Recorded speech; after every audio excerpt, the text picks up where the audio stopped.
Hey, this is Peter from Canales Counseling, and today we are talking about attachment styles and how they affect your relationships. Do you ever wonder why some people crave closeness while others pull away? Why do some relationships feel safe while others are an emotional roller coaster? Today we are diving into attachment theory, a powerful psychological lens that helps us understand how we connect, protect, and love. So, what is attachment theory? Attachment theory was developed by a psychologist named John Bowlby, and later expanded by Mary Ainsworth.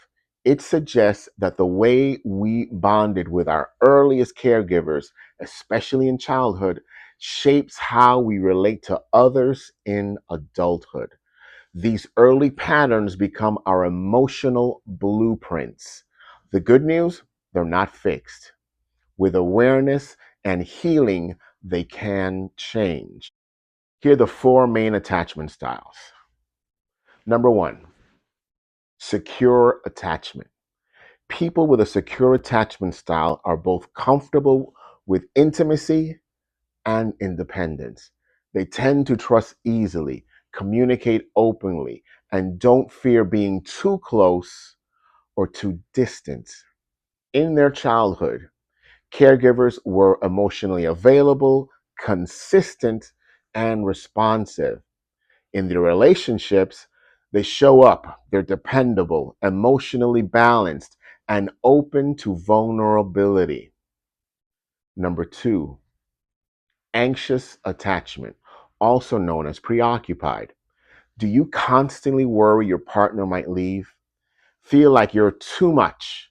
Need frequent reassurances? You might lean toward anxious. In your childhood, caregivers were inconsistent, sometimes responsive, and sometimes not. Some of the big signs are constantly over analyzing conversations and tone, fear of abandonment, craving reassurance, struggling with trust, emotional highs and lows. In their relationships, they may appear clingy or over invested. They chase connections to soothe deep fears of rejection. Number three, avoidant detachment, also known as dismissive. Does closeness make you uncomfortable? Do you pride yourself on independence, even in relationships? You might have an avoidant style. In your childhood, caregivers were emotionally distant, discouraged emotional expression.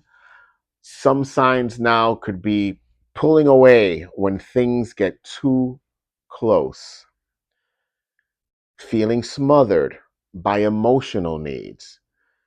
You're struggling to express vulnerability, constantly believing I can only rely on myself. In your relationships, they may seem cold or distant, keeping partners at arm's length to avoid feeling vulnerable. Number four, fearful avoidance, also known as disorganized. This is one of the most complex and often most painful. If you both crave and fear closeness, you may have a disorganized attachment style. In your childhood, caregivers were a source of both love and fear, often due to trauma, neglect, or abuse. Some signs are intense emotional highs and lows. Trust issues and emotional confusion are always happening. You're always pushing people away, then trying to pull them back. There's a deep fear of both abandonment and intimacy. In your relationships, they often send mixed signals, desperately wanting love, fearing it at the same time. So, can attachment styles change? Yes. Attachment styles are adaptable.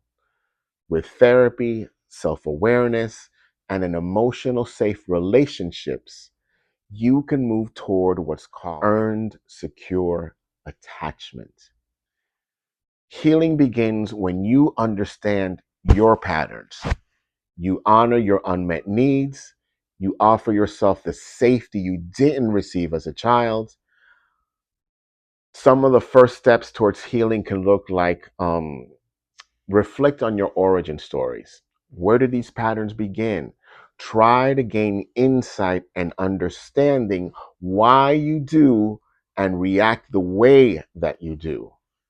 Practice emotional regulation, healthy boundaries. Build relationships rooted in consistency and trust. Work with a therapist to rewire those imprints received early in childhood. And most important, be patient with yourself. This isn't about blame, it's about understanding. And understanding creates freedom. Your attachment style isn't your destiny, it's just a starting point. Let me take off my clinical hat for just a second and share some of my thoughts. Years of working in practice and dealing with patients, clients who were struggling with relationships. One of the things that always sticks out to me is that how quickly, when one relation ends for someone, they jump immediately into another one. And the first thing I say, that's the worst thing you can do. When you're out of a relationship, you need to take time for yourself to reflect on what you did in the relationship, what the other person did in the relationship, what you allow to continuously happen into the relationship.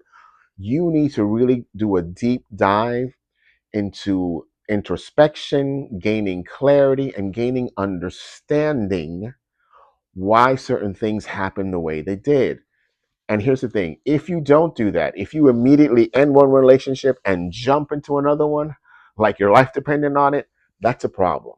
That's a huge problem because you are now allowing yourself the opportunity for growth and development.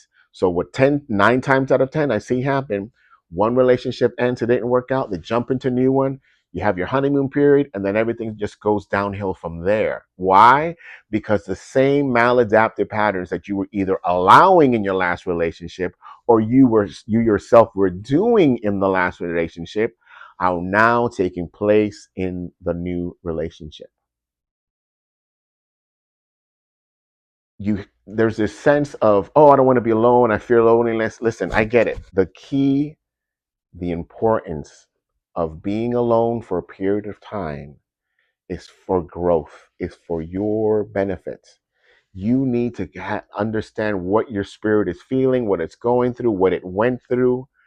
And if you're jumping immediately from one type of energy, because relationships are all about energy, if you're jumping from one energy to another energy, and you're not even allowing some time for your own spirit to kind of regenerate, regroup, get it together again, you're not allowing yourself for the new relationship to have an opportunity to healthily develop organically into something that is going to be, number one, good for you, number two, be long lasting.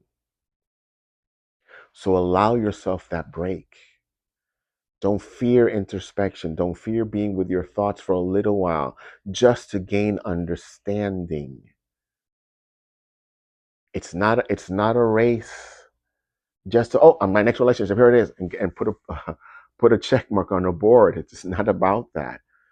It's about really trying to connect with another spiritual being, someone who's going to bring positive things into your life, as well as you bringing positive influences in theirs. That's what a true relationship is. You have to be on the same page about a lot of things. Finances, spirituality, raising kids if you want to raise kids. Even if how are you gonna take care of your dog and things that you want. Listen, there's so many different things that can be potential barriers if you're not on the same page or if you're not in the same understanding on how you want to approach some of these subject matters. It's just you're just setting yourself up for failure if you don't know your own type of, well, this is how I like to manage money, or this is how I feel about savings, or this is how I feel about whatever it is. Whatever it is, if you are not even understanding where you're coming from, your point of view, how do you expect to understand and connect with someone else's? It's just not. But anyway, that was just my food for thought for today. And just think about it. If this video helped you feel better, or if this video helped you understand yourself or your relationships, drop a comment and share your reflections. Which style resonated the most with you? Let's talk about it in the comments. Subscribe, like for more insight on healing, empowerment, and emotional growth. This is Peter North from Canales Counseling. Take care, stay safe. See you soon.